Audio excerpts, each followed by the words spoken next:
Isang gabi ay sumiklab ang isang nakakakilabot na digmaan sa pagitan ng tao at aswang. Nagliliyab ang buong paligid sa mga naglalagablab na apoy na tumutupok sa bawat kabahayan. Sigawan at iyakan ng mga kababaihan at mga bata ang umaalingaw-ngaw sa kalaliman ng gabi. Buong tapang na hinarap ng mga mandirigma ng baryo ang puwersa ng mga lumusob na nilalang ng kadiliman. Tumatalsik ang mga dugo sa paligid. Gumugulong ang mga ulong humihiwalay sa katawan. Pumapailan lang ang mga piraso ng kamay at daliring tinatamaan ng matatalas na kuko ng aswang. Gayon din ang tinatamaan ng mga nagtatalimang itak na tangan ng mga kalalakihang lumalaban. Ngunit sadyang malalakas ang kampon ng dilim. At natapos ang digmaan na halos walang natirang buhay sa mga taong pilit na ipinaglaban ang kanilang kalayaan sa kasamaan ng mga aswang. Maliban sa isang binatang nagngangalang David Magtanggol. Matapos iwan ng mga aswang ang baryong tila naging impyerno sa ibabaw ng lupa, ay bumuhos ang napakalakas na ulan. Sa pagbuhos ng tubig sa lupa, ay sumama ang dugo ng mga taong namayapa. Umuusok ang kulay itim na mga nasunog na kabahayan nang mabasa ng luha na nagmumula sa kalangitan. Sa pagkabasang iyon ni David, ay bumalik ang kanyang kamalayan. Sa nanghihinang katawan ay pinilit nitong tumayo, na napahawak sa kanyang noong dumudugo. Isang malakas kasing hampas ng kahoy mula sa nasusunog na bahay ang kanyang natamo, na naging dahilan ng pagkawala ng kanyang malay tao. Sa nanlalabong paningin, ay nakita niya ang baryong dumadaing sa sinapit na dilubyo sa kamay ng mga kampon ng demonyo. Isang malakas na sigaw ng pagtangis ang umalingaw-ngaw mula sa binatang si David. Sa mga naabong kabahayan at natustang mga katawan, ay hindi na niya nahanap pa ang mga magulang na kanyang pinakamamahal. Sa pag-iyak ng nakikidalamhating panahon, ay napilitang lisanin ni David ang baryong humihingi ng katarungan. Natutulalang naglalakad ang binata na hindi alam ang patutunguhan. Binabagtas ang mahabang daan sa gitna ng kadiliman. Sa labis na panghihina sa mga sugat na natamo, ay muli itong nawalan ng kamalayan. Sa kanyang walang kamalayan ay pumasok ang isang panaginip.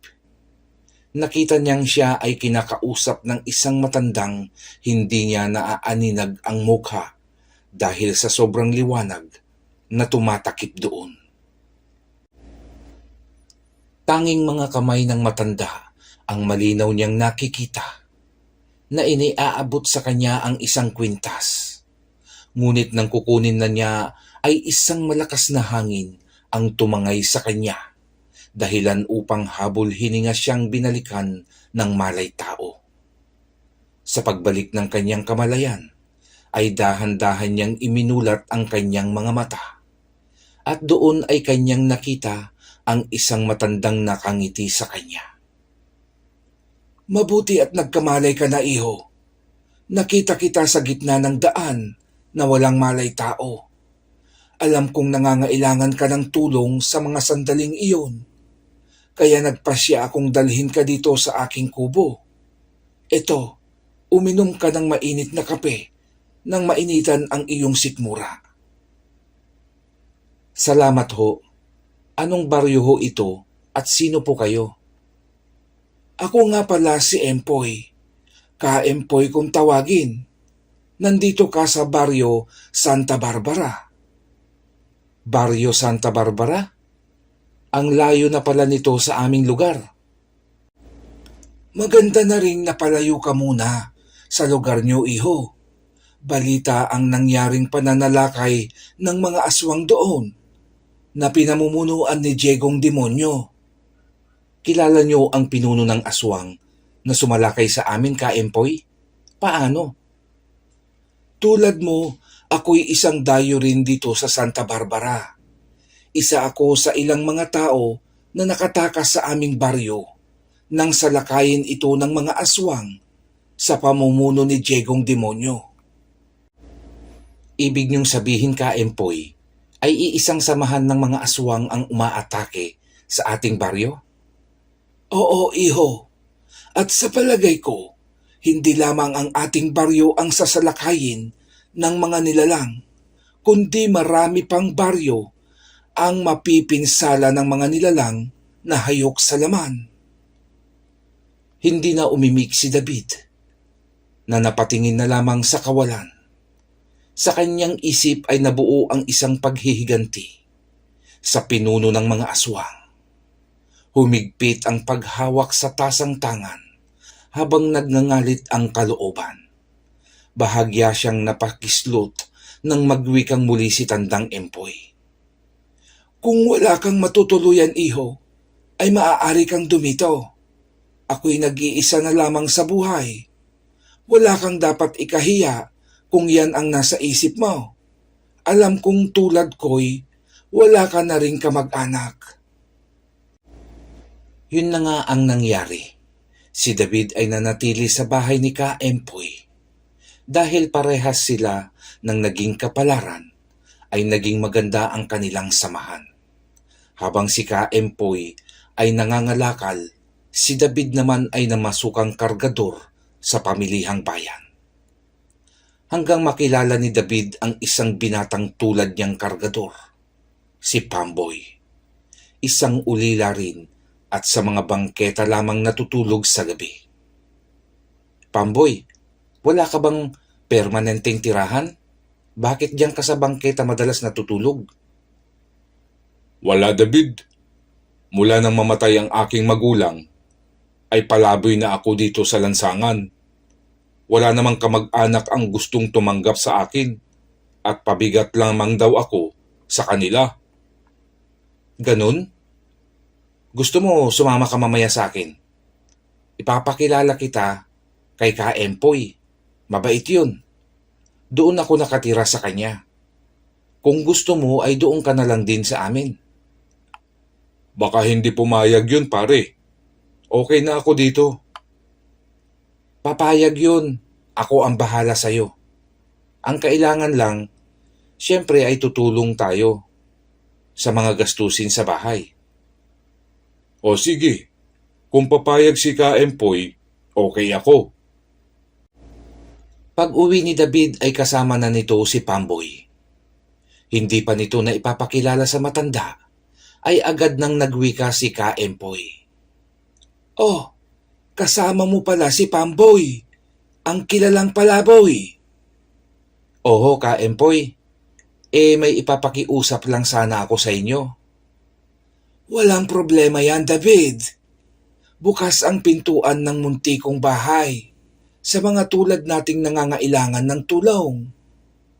Paano niyo po nalamang yan ang sasabihin ko? At paano niyo nakilala si Pamboy? Kung sa pagkakakilala ay walang taong hindi nakakakilala sa kanya dito sa Santa Barbara. At kung patungkol naman sa kanyang pagtira, ay sa tono pa lang ng iyong entrada ay nabasa ko na, iho.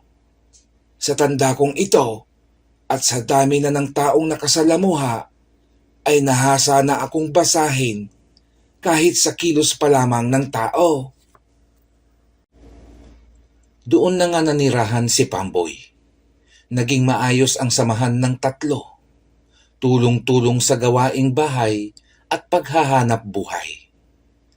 Mga taong hindi magkakadugo na pinagtagpo ng tadhana, ngunit mas maganda pa ang samahan kumpara sa mga tunay na magkakapamilya. Masaya ang bawat araw at gabi na magkakasama ang tatlo. Pinapahinto na rin nila ang matanda sa pangangalakal upang hindi na ito mahirapan. Sa edad kasi ni Ka-Empoy ay marami na ring sakit ang kanyang nararamdaman. Mga sakit na lumalabas sa pagtanda ng isang tao. Ayaw sana ni Ka-Empoy ang huminto, ngunit mapilit ang dalawang magkaibigan. Pumayag na ho kayo, Ka-Empoy. Alam po namin ang mga sakit niyo sa paa. Gabi-gabi ay nakikita namin kayong nagpapahid ng gaas sa inyong mga paa at nagtatapal ng mga inihaw na luya. Huwag kayong mag-alala at kami mismo ni Pamboy ang nag-usap. Oo nga ho, Ka-Empoy. Dumito na lang po kayo sa bahay. Malakas pa ako, mga ihaw. At saka, nakakahiyang wala man lang akong maiambag, kahit pambili man lang ng asin. Huwag niyo hong isipin yun. Kayo na ho itong itinuturing naming magulang, kaya hayaan niyo naman kami na ang maghanap buhay. Kung gusto niyo, para di kayo mainip, edi kayo na ho ang bahala sa pagluluto. Masarap kayong magluto ng putahe eh. Umabot ng 1 linggo ay patuloy pa rin ang kanilang pangungumbinsi sa matanda. Hanggang dumating ang isang pagkakataong hindi maiiwasan. 6:00 ng hapon ay sabay na dumating ang magkaibigan. Pagpasok nila sa bahay ay wala pa si Ka-Empoy. Bakit kaya wala pa si Ka-Empoy, ha Pamboy? Oo nga eh, hindi naman inaabot ng ganitong oras yun sa pag-uwi ng bahay. Ano kaya't hanapin natin, ha Dabeg? Sige, tara. Hanapin natin at baka mamaya ay napaano ng matanda. Pinasok nila ang bawat kanto at eskinita ng baryo. Ngunit hindi nila makita si Ka-Empoy. Hindi pa rin sila tumigil sa paghahanap. Hanggang sa hindi sinasadyang mapadaan sila sa tambakan ng basura. Doon ay nakita nilang nakahandusay si Ka-Empoy. Mabilis silang lumapit at nakita nilang may mga galos ito sa mukha.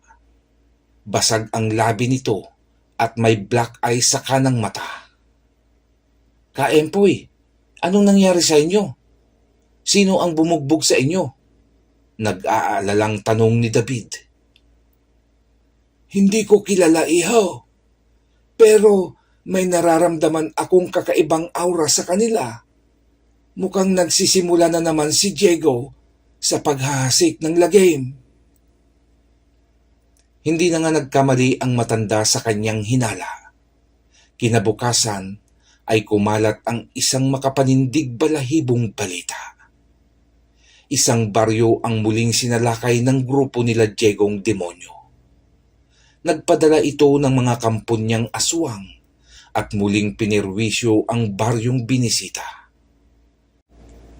Binihag nila ang mga kadalagahan at malalakas na kalalakihan. Samantalang ang mga mahihinang kalalakihan at babae ay kanilang pinaslang at pinagpiestahan ang mga katawan. Labis na binalot ng pag-aalala ang mga tao sa Santa Barbara. Alam nilang darating ang araw ay baryo na nila ang maaaring isunod nila Diego. Isang tanghali noon ay kumakain ang magkaibigang David at Pamboy sa isang maliit na kainan. Nang may marinig silang isang lalaking bumubulyaw. Parang may pinapagalitan at pinapaalis ito. Lumingon sa bandang likuran si David upang tignan kung ano nga ba ang nangyayari. Doon ay nasaksihan niya ang isang lalaking galit na pinagtatabuyan ang isang matandang babae. Ayaw sana niyang makialam, ngunit hindi niya matiis ang mga salitang binibitawan ng Ginoo sa matandang iyon. Tumayo ang binata. Huwag ka nang makialam doon, David.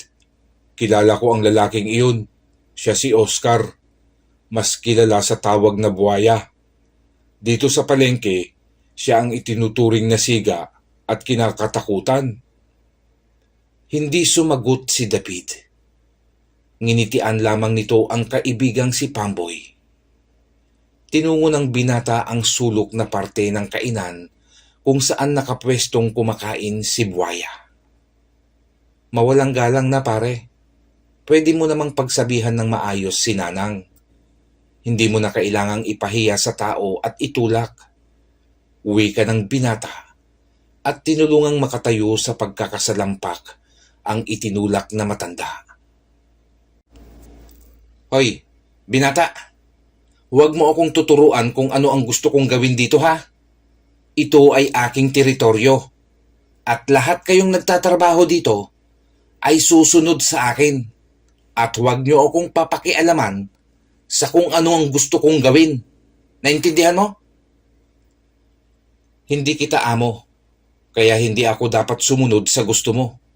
At isa pa, hindi kita kilala. Aba, mayabang ka. Naghahanap ka yata ng sakit ng katawan. Akma pa lamang tatayo si Buwaya upang bugbugin si David. Ngunit inunahan na ito agad ng binata. Magkakasunod na suntok sa muka ang ibinigay ni David. Hindi na nagawang makatayo ni Buwaya sa kanyang kinauupuan. Isang bira ng uppercut ang tumama sa ilalim ng baba ni Buwaya na nagpatulog sa kanya. Tulog na sumubsob sa plato ang tinaguriang siga ng palengke. Inalalayan ni David ang matanda at saka siya umorder ng pagkain na ibinigay sa matandang babae. Eto Lola, pinabalutan ko po kayo ng pagkain. Kunin niyo po at lumipat na rin kayo ng ibang lugar na makakainan. Baka magising pa si Buwaya at kayo muli ang pagdiskitahan. Lalo't paalis na kami at babalik na kami sa trabaho. Napakabuti ng iyong puso, iho. Maraming salamat sa iyong ginawang pagtatanggol sa akin. Uwi ka ng matanda habang may dinudukot ito sa kanyang bulsa. Eto, iho, tanggapin mo bilang pagtanaw ko ng utang na loob sa iyo. Naku Lola, wag na po. Itabi niyo na lamang yan. Kahit sino naman ay maaaring gawin ang ginawa ko. Hindi, iho. Matagal na akong nakakaranas ng ganito. Pero ni isa sa mga taga rito ay walang naglakas ng loob na tulungan ako. Bukod tanging ikaw lang. Sige na, iho. Tanggapin mo at lagi mong isuot. Darating ang araw ay makakatulong ito sa iyo. Uwi ka ng matanda at iniabot nito ang isang kwintas kay David. Tatanggapin ko ho, ito Lola dahil mapilit kayo. Paano po? Kami aalis na. Sumabay na kayo sa amin at baka magising na ang siga mapahamak pa kayo. Paglabas ng karinderya ay humiwalay na ang matandang babae. Lumiko pa kanan sina David at Pamboy. Lumiko pa kaliwa naman ang matandang babae. Naku David, hindi mo na sana pinatulan si Buwaya. Tiyak hindi hihinto iyon hanggat hindi ka nababawian. Hayaan mo si Buwaya pare. Mahalaga ay natulungan ko ang matanda. Tugon naman ni David. Lumingon sa likod ang binata upang tignan ang matanda. Ngunit napahinto siya sa paglalakad habang nagtataka. Bakit para kang natuklaw ng ahas diyan, David? Pamboy, tignan mo ang matanda. Nawala na. Halos hindi pa tayo nakakalayo sa pintuan ng kainan. Baka mabilis lang maglakad at nakaliko na agad doon sa kabilang kanto. Imposible ang sinasabi mo sa akin, Pamboy. Sobrang bilis naman yatang maglakad ni Lola. Uugod-ugod na nga. Saka tignan mo nga, tayong dalawa. Dalawang dipa pa lang ang inilalayo natin sa entrada ng kainan. Oo nga no. Hay, ewan, hayaan mo na yun pare. Mahalaga nakalayo na siya kay Buwaya. Pero ikaw, kailangan mong mag-ingat. Sinabi ko na sa iyo, hindi yun titigil hanggat hindi makakabawi. Matapos ang kanilang trabaho ay umuwi na ang dalawa sa bahay. Nadatnan naman nila si Ka-Empoy na nagluluto ng hapunan. "Magandang hapon po, Ka-Empoy. Mukhang masarap ang niluluto niyong ulam ah. Malayo pa lang kami ni Pamboy ay naaamoy na namin eh." "Oo nga ho. Tiyak mapaparami na naman ang kain ko nito. Kaya hindi tuloy ako pumapayat eh." "Oh, nandyan na pala kayo. Oo, special ito. Pampalakas ng katawan. Diningding na sari-saring gulay. Siya maglinis na kayo ng katawan at maya-maya lang ay kakain na tayo." Habang naglilinis ng katawan si David, ay nakapa nito ang ibinigay na kwintas ng tinulungang matanda. Napangiti siya at isinuot iyon. Pagkasuot niya ng kwintas ay nakaramdam siya ng isang mabilis na paggapang ng tila kuryente sa kanyang katawan. Huhubarin sana niya ang kwintas, ngunit hindi niya magawa dahil sa tila pagbigat ng naninigas niyang mga kamay na sinasabayan ng pamamanhid. Ilang segundo ring tumagal iyon at nawala rin kusa. Akma na naman niyang huhubarin iyon nang kumatok naman si Pamboy sa pinto ng palikuran. "Hoy David, bilisan mo naman dyan. Susunod na ako. Para makakain na tayo, ako'y nagugutom na talaga." Dahil sa pagmamadali ng kanyang kaibigan, ay nawala na sa kanyang isip ang huhubaring kwintas. Mabilis na siyang nagpalit ng damit at lumabas na sa palikuran. Eto naman masyadong nagmamadali. Hindi pa nga nakakaluto si Ka-Empoy eh. Sabi ni Ka-Empoy, nakahain na daw siya. Narinig kong sinabi niya. Basta't sa pagkain ayaw mo talagang nagpapahuli. Habang naghahapunan ang tatlo, ay napansin ni Ka-Empoy ang suot na kwintas ni David. "Aba, bago yata ang kwintas mo, David. Saan mo naman nabili yan? Maganda ah." "Bigay po to nung matandang binigyan ko ng pagkain kanina, Ka-Empoy." "Naku, Ka-Empoy, itong si David, may tinulungan kaninang matandang babae doon sa kinakainan namin. Inaaway ni Buhaya ang matanda." "Nakaw, si Buhaya talaga. Wala na atang pagbabago ang barumbadong iyon." "Ang masama, Ka-Empoy, ay binugbog ni David si Buhaya." "Ha? Nako iho, hindi mo na sana pinatulan ang lokong iyon. Tiyak babawi ang kanon. Mag-iingat ka sa taong yon. Traidor yon at kayang pumatay ng tao." "Yan nga din po ang sabi ko kay David." "Hindi naman ako natatakot sa kanya. Ayaw ko kasing nakikita ang matatandang binabastos. Hindi kayang tanggapin ng aking konsyensya na hayaan na lamang saktan yung matanda." "Basta't mag-iingat ka, iho. Listo ang mga mata mo sa paligid, ha? Lalo na sa madidilim na lugar." Tulad ng nakagawian, matapos ang hapunan, ay nagpahangin ang tatlo sa labas ng bahay.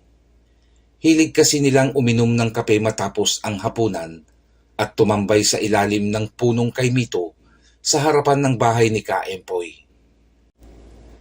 Habang nagkwekwentuhan sila, ay naramdaman ni David ang mahinang panginginig ng kwintas na nakasuot sa kanya. Pasimple niyang hinawakan iyon at hindi na iwasang magpalingalinga sa kapaligiran. Pasimpleng pinagmamasdan pala siya ni Ka-Empoy na noon ay hindi niya napapansin dahil nakatutok ang kanyang isip sa kwintas na nanginginig. Hindi niya mawari kung ano bang ibig sabihin kung bakit tila may buhay ang kwintas na iyon. Animoy konektado ito sa kanyang pagkatao. Hindi naman nakapagtimpi ang matanda sa nakitang kakaibang reaksyon ng binata. "Bakit, David? Tila di ka mapakali, iho." Hindi na nakasagot ang binata nang gulatin sila ng tatlong dambuhalang paniki na dumaan sa bandang itaas nila. Mabilis ang paglipad ng mga iyon at napakalakas ng hanging nagmumula sa naglalakihan at malalapad na pakpak. Madali kayong dalawa at pumasok na tayo sa loob. Hindi ordinaryong paniki ang dumaan na iyon. Madali kayo mga iho. Pasok na sa loob ng bahay. Matapos makapasok ay agad na ikinandado ang kawayang pintuan. Halata naman ang pagkabalisa sa mukha ng matanda na noon ay napasandal sa isinarang pintuan ng bahay. Mukhang nagbabadya ang pagsalakay ng mga aswang sa ating baryo. Ang mga dambuhalang paniking dumaan ay maaaring tagapagmanman ni Diego. Bukas ay pupunta ako kay Kapitan upang bigyan siya ng babala. Nang sa ganon ay makapaghanda sila. Hindi naman kaya mga bayakan lamang ho yun, Ka-Empoy? Hindi, Pamboy. Ganon din kalalaking paniki ang nakita kong kasamang umatake sa aming baryo noon, saad ni David. Maaga kinabukasan ay nagtungo si Ka-Empoy sa barangay upang ipagbigay alam ang nakita kagabi. Binigyan niya rin ng babala ang Kapitan del Barrio upang makapaghanda ang grupo nito sa maaaring posibilidad na pag-atake ng mga aswang sa baryo ng Santa Barbara. Samantala sa pamilihang bayan ay abala naman ang magkaibigan sa trabaho. Habang nagbubuhat ng bigas si David, ay pansin nito ang pagbabago ng kanyang sarili. Parang may kakaiba sa akin. Tila napakagaan ko lamang buhatin ang isang kabang bigas ngayon. Bulong sa sarili, habang buhat ang isang kabang bigas. Lingid sa kanyang kaalaman ay napansin din pala ni Pamboy ang tila lakas ni David. Kita ni Pamboy nang subukan ng kaibigan na buhatin ang 50 kilos na bigas gamit lamang ang isang kamay nito. Hindi makapaniwala si Pamboy sa nasaksihan. Habang naglalakad ang dalawa patungo sa kainang madalas nilang kainan, ng tanghalian ay hindi nakapagpigil si Pamboy. David, nakita ko ang ginawa mo kanina. Ha? Ang alin pare? Yung pagbuhat mo ng isang kabang bigas, gamit lamang ang isang kamay mo. Bakit tila lumakas ka yata ng ganyan? Nakita mo pala yun? Hindi ko nga rin maintindihan eh. Saka napansin ko rin na hindi ako gaanong napagod. Alam mo pare, simula ito nang isinuot ko ang ibinigay na kwintas ng matanda. Parang nag-iba ang aking pakiramdam. Baka naman may kapangyarihan ang kwintas na iyan, David. Yang nga din ang iniisip ko eh. Pero imposible naman yun. Hindi naman ermitanya o albularya ang matanda.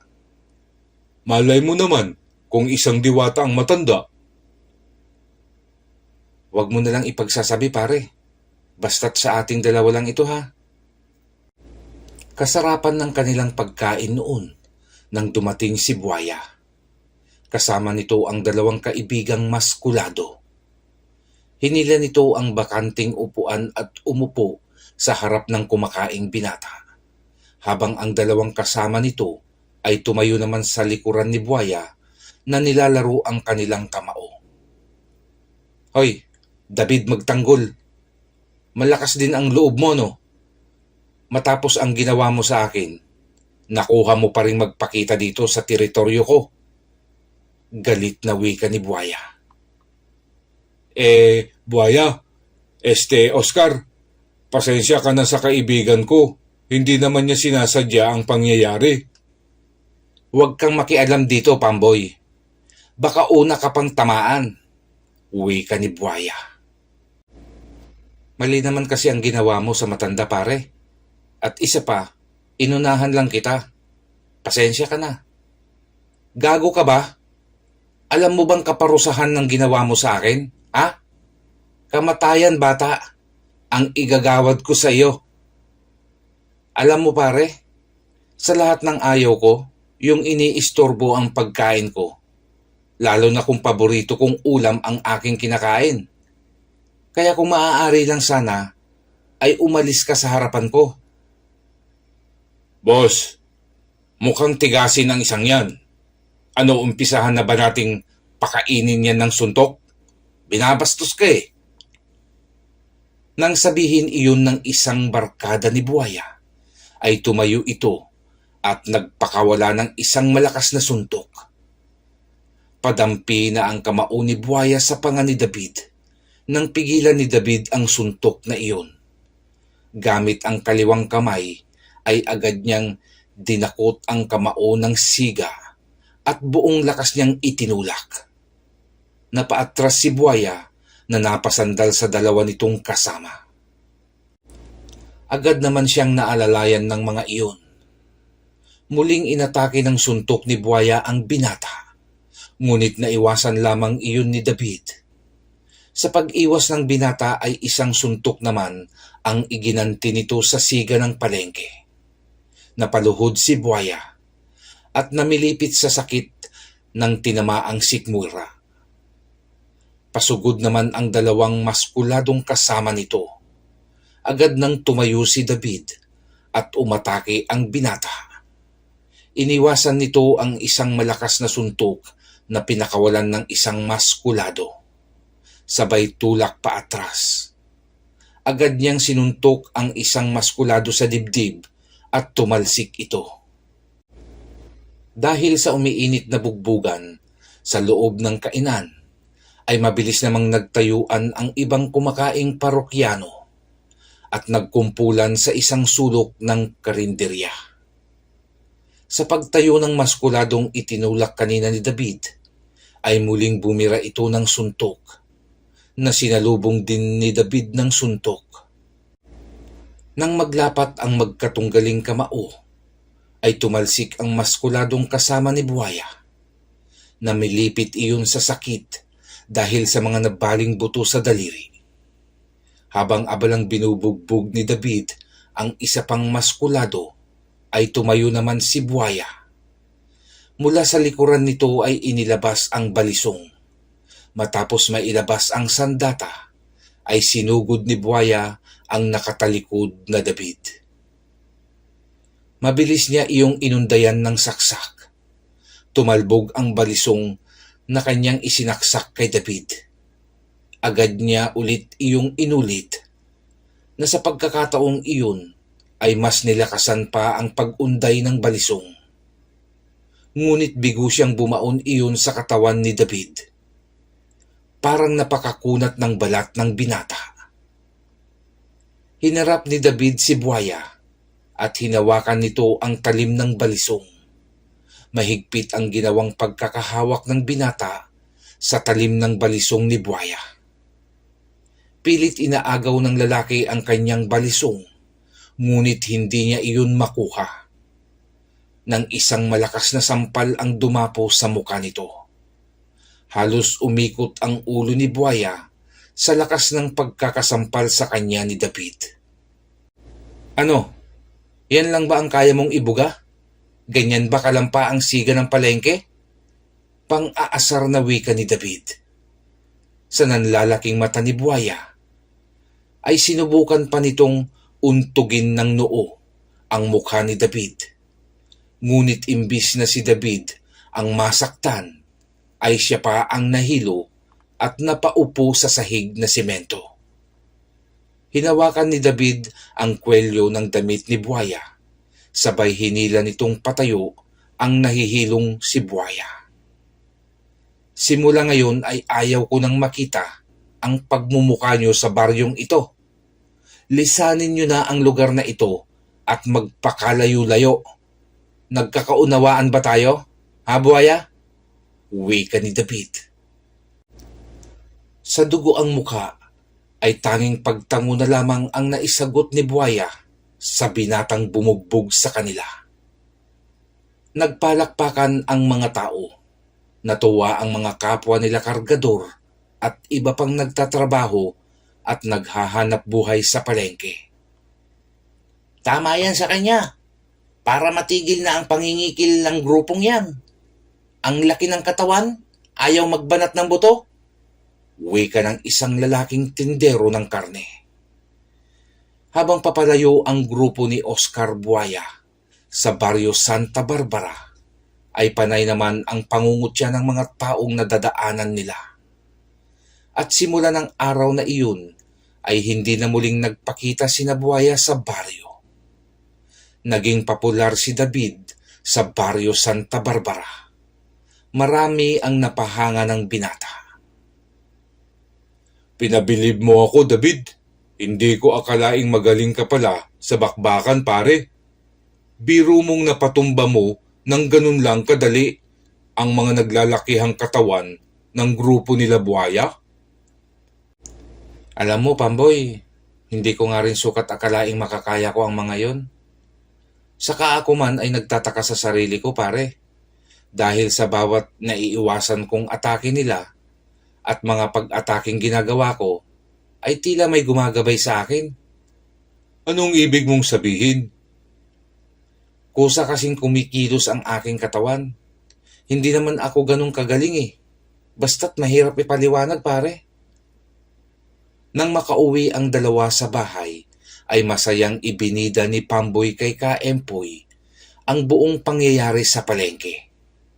Habang nakikinig ang matanda, ay hindi nito maiwasang mapatitig sa suot na kwintas ni David. Hindi kaya dahil sa suot mong kwintas, David? Hindi kaya isang kapangyarihan ang ibinigay sa iyo ng matandang tinulungan mo, iho? Hindi ko po alam, Kaempoy. Pero kung may kapangyarihan man ang kwintas na ito, ay malaki ang maitutulong nito sa atin upang masugpo ang lahi ni Diegong Demonyo.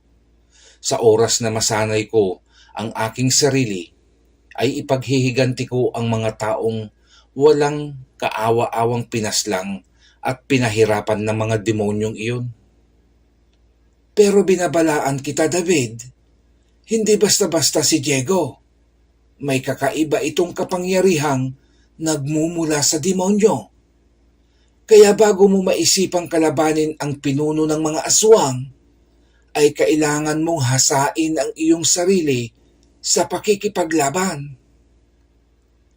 Ganun nga ang ginawa ni David. Tuwing hapon ay nagtutungo ang binata sa gubat upang sanayin ang sarili. Ginagawa niyang insayuhan ang mga punong kahoy sa kagubatan. Doon ay nasusubukang mabuti ni David ang bisa ng kanyang kwintas. Kaya nitong patumbahin ang malaking puno ng saging sa isang suntok lamang. Kaya nitong buhatin ang malalaking bato at maibato ito sa malayo. Bukod pa sa mga kakayahang ito, ay isa ang labis na ikinamangha ng binata. Ito ay ang pagiging makunat ng kanyang balat na hindi basta lamang kayang sugatan basta-basta. Makalipas ang isang linggo, isang araw noon, habang abala sa pag-iinsayo si David, ay nakarinig ito ng ingay. Ingay na nanggagaling sa mga tao. Mga daing ng ilang kalalakihan at kababaihan. Maingat niyang sinundan kung saan nanggagaling ang ingay na naririnig. Hanggang dalhin siya ng kanyang mga paa sa batis.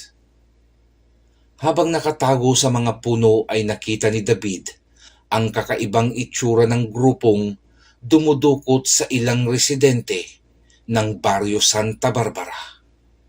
Nagtataglay ang mga iyon ng nakakakilabot na itsura. Matatalas ang kanilang mga ngipin at maihahawig ang kanilang mukha sa isang paniki. Dahil sa nakitang pinahihirapan ng mga iyon ang mga nabihag na tao, ay sinubukan ni David ang magpakita.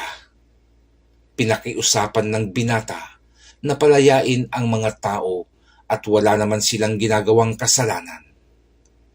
Alam ni David na aswang ang kanyang kaharap at alam din ng binata na hindi papayag ang mga ito sa kanyang pakiusap.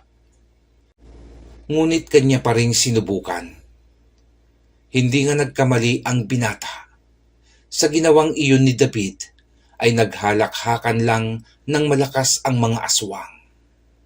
Isang nakamaskara ang namumuno sa grupong iyon ng aswang. Nagsalita ang maskaradong pinuno ng grupo. Pumayag si David sa hamon na iyon ng pinuno ng grupo ng aswang. Nag-umpisa ang labanan. Isa-isang sumugod ang mga tauhan ng aswang na kalaunan ay nagsabay-sabay na ang mga ito sa ginagawang pag-atake kay David. Sa pagsugod ng isang aswang na iwinawasiwas ang kanyang hawak na itak, ay nagawang maiwasan iyon ni David. Sa pamamagitan ng mabilis niyang pagkilos ay nagawa ng binata na maagaw ang itak ng nilalang, at ito ang ginamit ni David upang patayin ang makulit na aswang. Marami na rin ang napapatumba ni David sa panig ng grupong iyon. Nang mapuksa ni David ang mga aswang, ay nagmamadali ng tumakas ang pinakapinuno ng grupo. Sinabukang habulin iyon ni David, ngunit mabilis na itong nakalayo sakay ng isang kabayo. Bigo si David na mapatay ang pinuno ng grupo. Pinakawalan na lang ng binata ang mga taong nakakulong sa isang karwahe. Labis ang pasasalamat ng mga tao sa kabayanihang ginawa ni David para mailigtas sila. Magkahalong lungkot at galit ang nararamdaman ng binata sa kanyang pag-uwi, na agad napansin ni Pamboy. Sa pag-uwi kasi ni David ay agad itong naglinis ng katawan, at matapos makapagtimpla ng kape ay tahimik lamang na naupo sa silong ng kay Mito sa harap ng bakuran. Nilapitan ito ni Pamboy. "Bakit, David? Anong nangyari? At mukhang hindi maganda ang hilatsa ng mukha mo." Isinalaysay ng binata sa kaibigan ang kaganapan sa gubat. Sinabi rin ng binata ang labis na panghihinayang na hindi nasundan ang pinuno ng grupo na nakasagupa niya. Yun sana ang inaasahan niyang magtuturo sa pinagkukutaan ni Diego. "Bakit? Balak mo na bang harapin si Diegong demonyo? Sa palagay mo ay sapat na ba ang iyong kakayahan para labanan si Diego, ha David?" Hindi ko malalaman kung di ko susubukang harapin ang demonyong si Diego. Kung magapi ako't mapatay, ay tanggap ko. Mahalaga ay sinubukan kong ipaghiganti ang pagkamatay ng aking mga magulang at iba pang taong kanilang pinaslang. Hindi talaga ako matatahimik, pare, hanggat alam kong nabubuhay pa at patuloy pa rin ang paghahasik ng lagim ni Diego.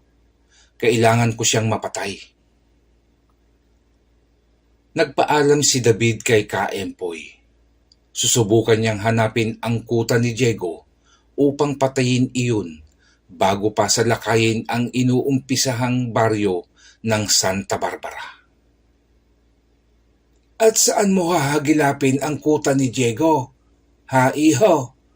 Wala kang idea kung saan ito naglulungga?" "Bahala na ho, Kaempoy. Maglalakbay ako at hahanapin ko ang mapaminsalang kampon ng kadiliman. Habang wala ako'y iingatan nyo na lang ni Pamboy ang inyong mga sarili.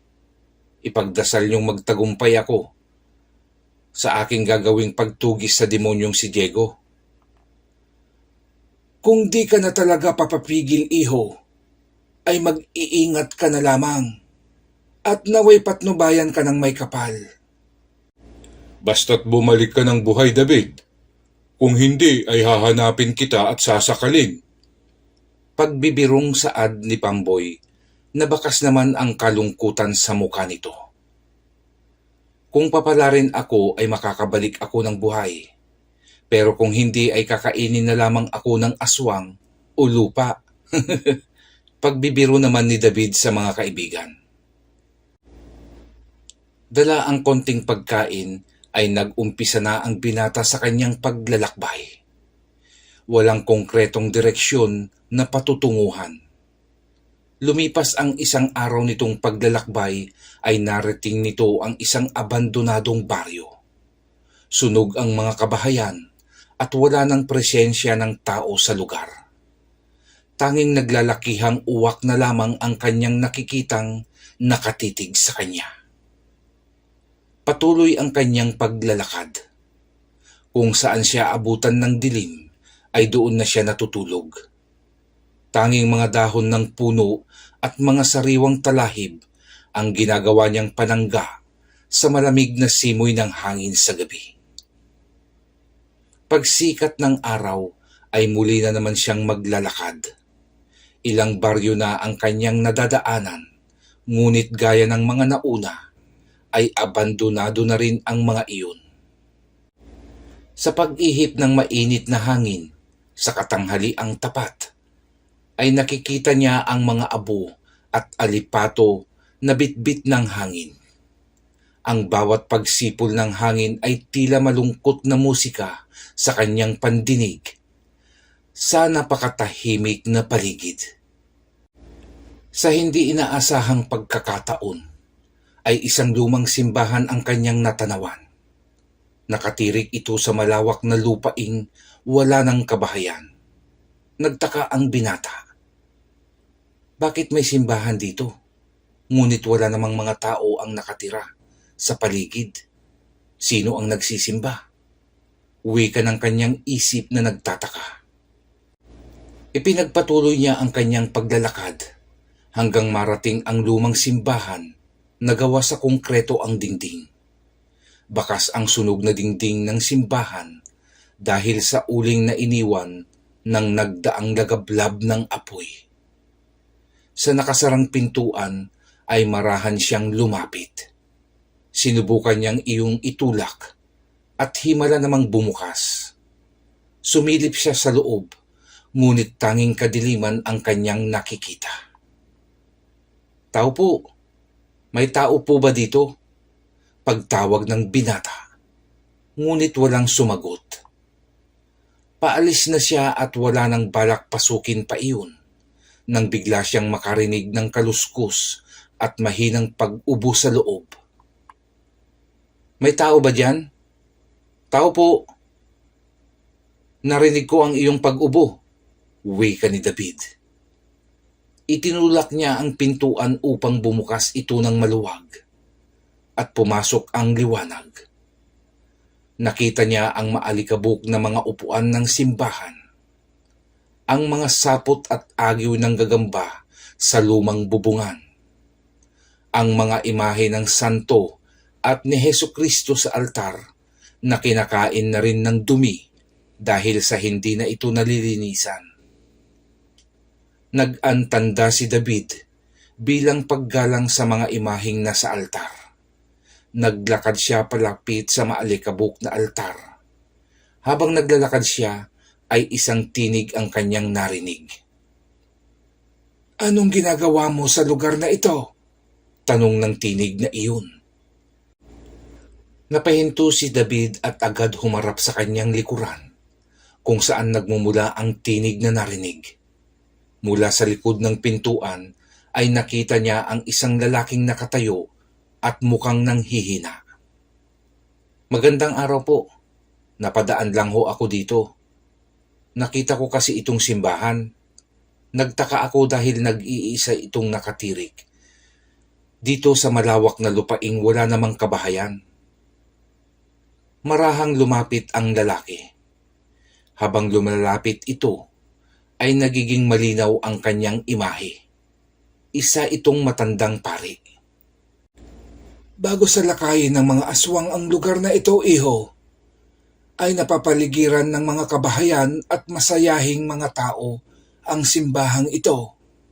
Ngunit dahil sa kampon ng kadilimang sumalakay sa baryo, ay nagmistulan na itong malungkot at napag-iwanan. Ako nga pala si Padre Damaso, ang kura paroko sa simbahang ito. Ano ba ang iyong layunin at napadpad ka dito?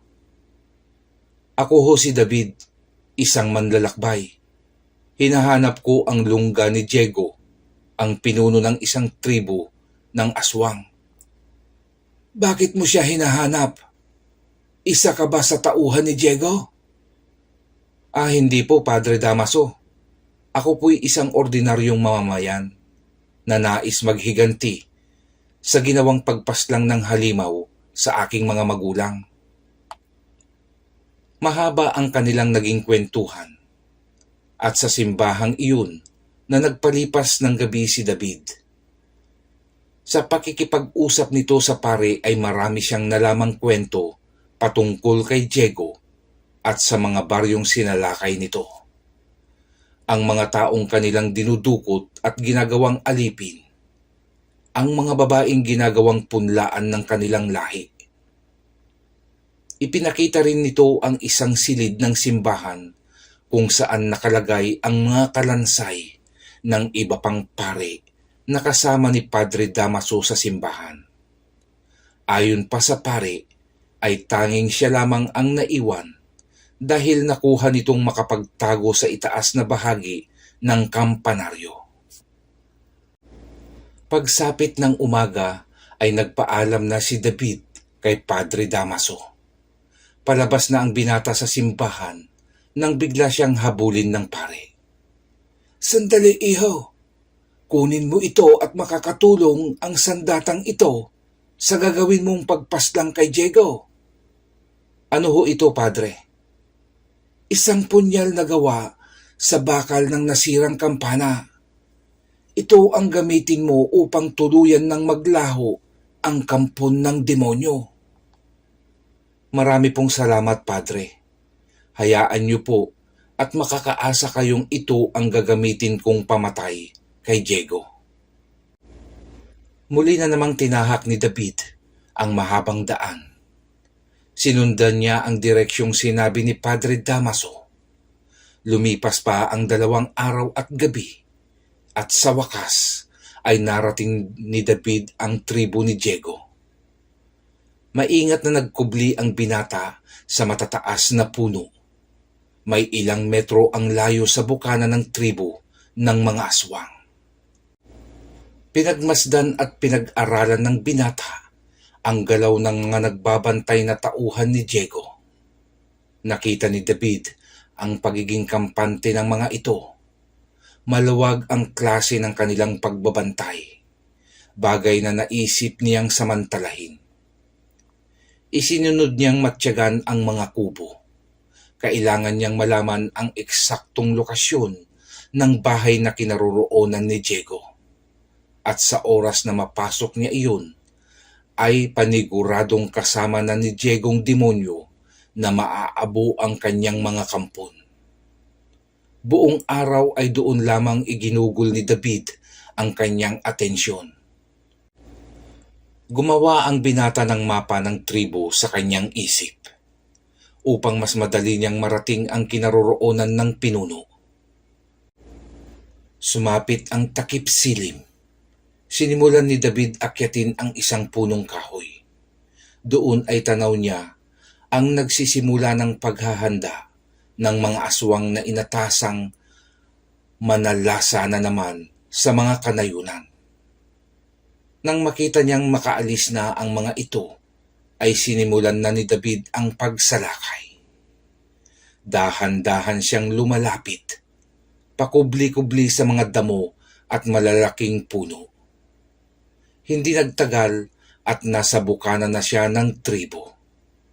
Isa-isang nilapitan ang mga bantay sa bukana at gamit ang matalim na itak ay isa-isa niyang ginilitan ng ulo ang mga bantay na aswang.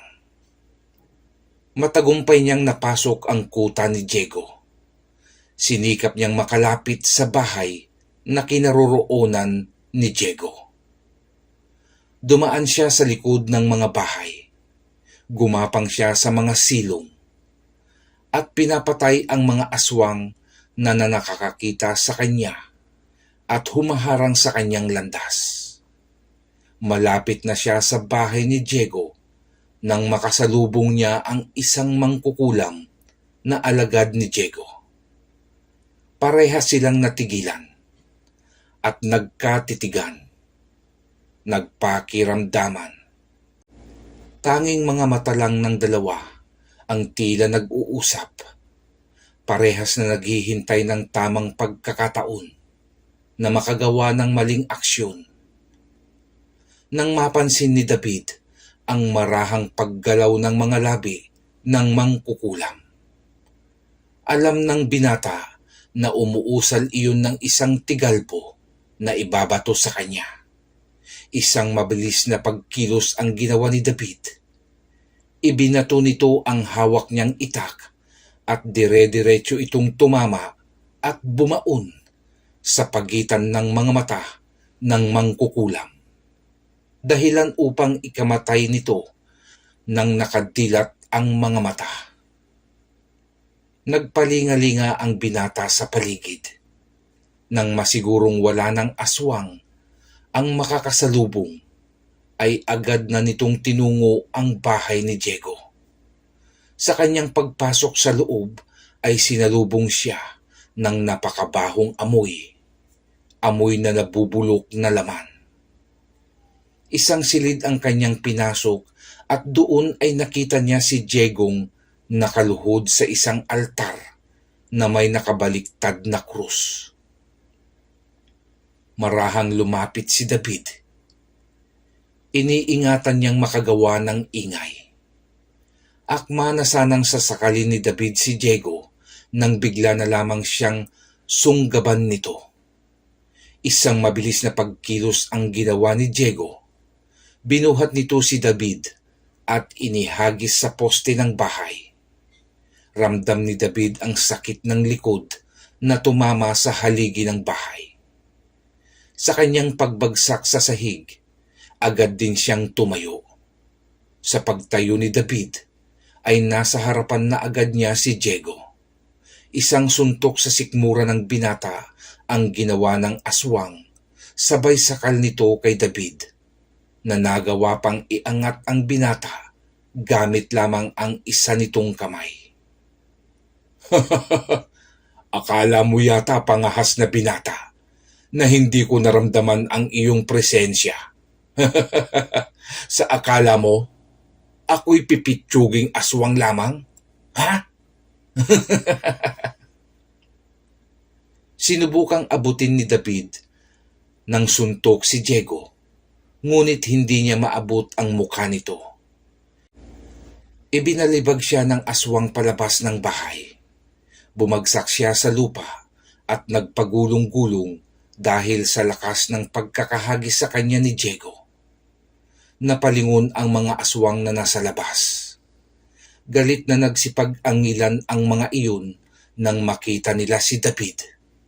Susugod sana ang mga ito nang pigilan sila nang papalabas sa bahay na pinuno. Huwag niyo siyang gagalawin. Hayaan niyong ako ang dumurog sa katawan ng lalaking ito. Huwag kayong mag-alala at matapos ko siyang patayin ay ipapakain ko sa inyo ang kanyang katawan. Mula sa pagkakahiga ay tumayo si David. Marahan itong bumulong at humingi ng tulong sa kanyang kwintas. Maya-maya lang ay nakita ni Diego ang binata na nagpapalagutok ng buto sa leeg at mga kamay. Naging kampante lang si David. Tila nawala ang mga nararamdamang sakit na dulot ng ilang ulit na pagbalibag sa kanya ni Diego. Sa nakitang iyon ni Diego ay agad na inatake ang nakatayo lang na binata. Sa paglapit ni Diego ay binanatan niya agad nang magkakasunod na suntok si David. Laking gulat nito nang isang kamay lamang ang pinangsasangga ni David sa kanyang mga suntok. Lalong nanggigil si Diego. Mas malalakas at mas mabibilis na pagsuntok at pagkalmot ang ginawa nito. Ngunit bigo pa rin siyang tamaan ang katunggaling binata. Hindi na malayan ni Diego nang pakawalan ni David ang kanang kamao nito. Tumama iyon sa kanyang dibdib. Napaatras si Diego na napahawak pa sa tinamaang bahaging iyon ng kanyang katawan. Nang makita ni Diego na umatake si David, ay agad siyang sumenyas sa kanyang mga tauhan. Nagsisuguran naman ang mga yun sa binata. Ngunit wala ding nagawa ang mga aswang na humaharang sa dadaanan ni David. Nagtatalsikan lamang ang mga ito sa ere at bumabagsak sa lupa na hindi na humihinga. Ginapangan ng takot si Diego. Hindi siya makapaniwala sa nakikitang lakas ni David. Hindi niya malaman kung bakit ang isang ordinaryong tao ay mas malakas pa sa kanya ngayon. Mabibilis at malalakas ang pinakawalang suntok ni David. Mabilis din namang naiiwasan iyon ni Diego. Ngunit sa oras na sinasalag ni Diego ang suntok ni David, ay nagdudulot iyon ng pagkabali ng kanyang buto. Habang umaatake si David, ay hinuhugot naman nito ang nakasukbit na punyal sa kanyang likod. Abala noon si Diego sa pag-iwas sa mga suntok na pinapakawalan ni David, kaya hindi nito napansin na hawak na ng binata ang punyal na gawa sa piraso ng kampana. Nang makakita si David ng pagkakataon, ay mabilis niyang itinarak iyon sa dibdib ni Diego. Nanlaki ang mga mata ng pinunong aswang. Nagulat ito sa ginawang iyon ng binata.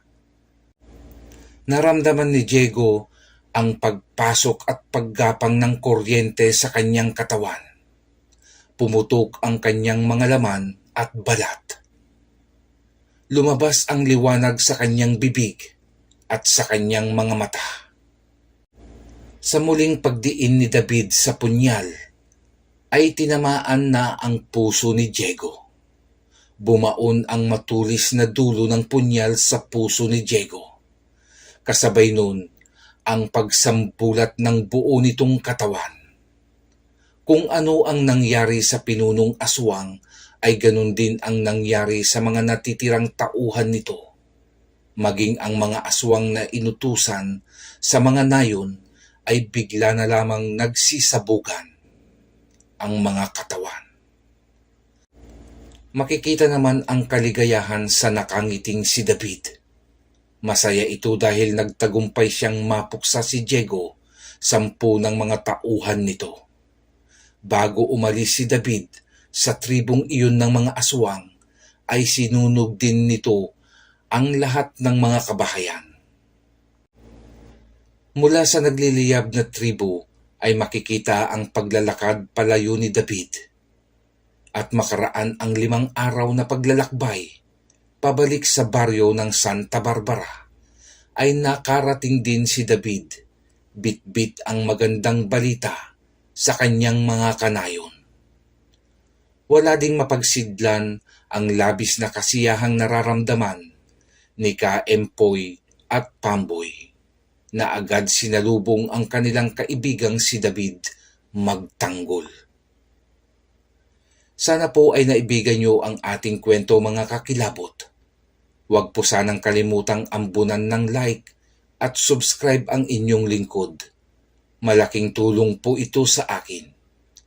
Pindutin na rin po ang notification bell para po updated kayong palagi sa mga darating pang kwento sa ating channel. Isang magandang araw o gabi po sa lahat at marami pong salamat sa inyong pakikinig. Dumako na po tayo sa ating shoutout. Shoutout po kina Henry Tayas, Charlene Gumansing, Salvacion de la Cruz, Rosana Mabingnay, Ann Pestano, Teresita Serrano, Michael Fraser, Ning Ario, Casey Lopez at Mawin Lopez Corpus, Miriam Laibelt, Jacqueline Sibayan, Ronaldo Calipho, Sherwin Mamawi, Glides, Feli Rivera Raimundo, James Arenas from Hong Kong. Hello po. Laura Salviatera, Choco Fads, Norlene Picache, Maria Rossi Dotor, Vianney Molde, Catherine Gonzalez, Asile Gumban, John Arlan Espartero, Joan Abastillas, at sa lahat po ng mababangis at matatapang nating mga bayaning OFW sa iba't ibang bahagi ng mundo. Mabuhay po kayo. At muli po ako po ay taus-pusong nagpapasalamat sa inyong pakikinig mga kakilabot. God bless po sa lahat. Amen.